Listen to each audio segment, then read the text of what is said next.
The late afternoon sun scorched the cracked pavement of a small-town gas station.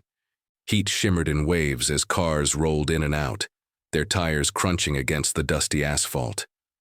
The sharp scent of gasoline filled the air, blending with the greasy aroma of fries drifting over from a diner across the street.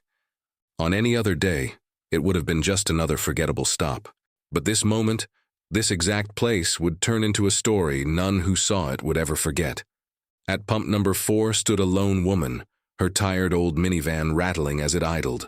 Her name was Marissa Cole, a single mother trying desperately to keep her fragile world from falling apart. She didn't know it yet, but within minutes she would face cruelty that would shake her, and then an act of protection so powerful it would stay with her for the rest of her life. Marissa's day had already been a storm. Her morning started with her little boy handing her a long back-to-school supply list, items she had no idea how she'd afford. Her late shift at the diner stretched longer than expected, and when she finally collected her pay, it was short. Again. Now her minivan, patched together with duct tape and sheer hope, was running on fumes. She dug into her purse, scraping up the few wrinkled bills and loose coins she had left, praying it would be enough to get her through until the next paycheck.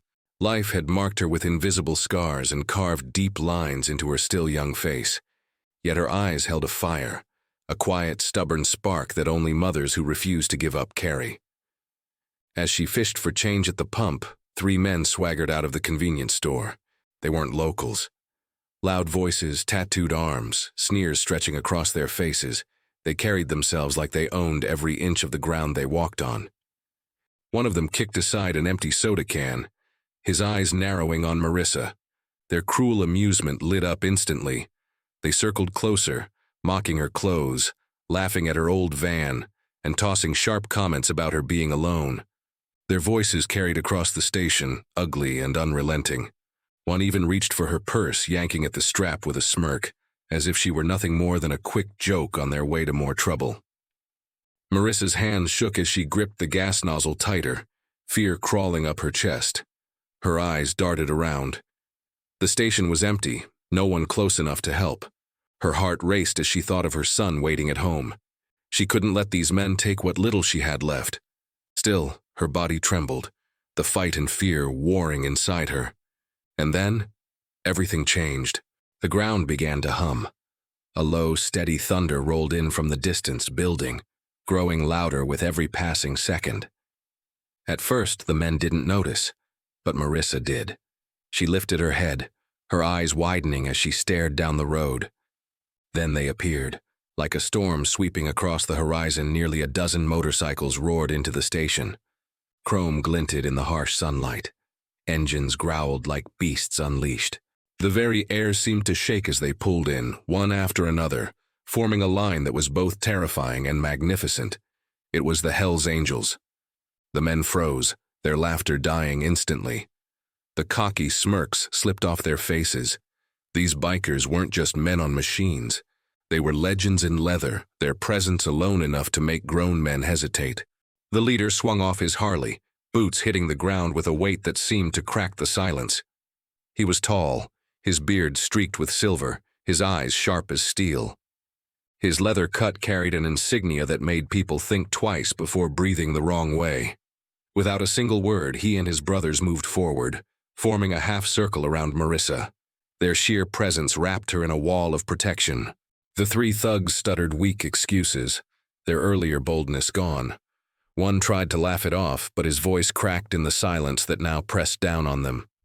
The leader didn't raise his voice. He didn't need to. His stare alone was enough to carve the message into them. Leave, or regret it. And just like that, the men stumbled backward, tripping over themselves as they scrambled for their car. Tires screeched as they fled, leaving behind only the stench of fear and failure.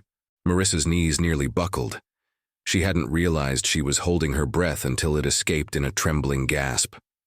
Relief and exhaustion crashed over her all at once. The bikers stood their ground, silent, watchful, making sure the danger was gone. Then the leader turned toward her. For a moment, Marissa braced herself for judgment, for pity, maybe mockery. Her clothes were worn, her van was falling apart, and her strength felt like it was barely holding on. But there was no pity in his gaze, only respect. He gave her a simple nod, a gesture that spoke volumes. "You're not alone. You stood tall. We've got you now." Without a word, one of the bikers pulled a few folded bills from his wallet and slipped them into her hand. Another opened the hood of her van, tightening a loose connection and topping off her oil with a can he carried. They didn't ask questions. They didn't wait for thanks. They just did it, quiet, steady, sure. That was when Marissa's tears finally fell. Not from fear this time, but from gratitude so raw it left her breathless. For years, she had fought her battles alone. But today, here, at this forgotten little gas station, she wasn't alone.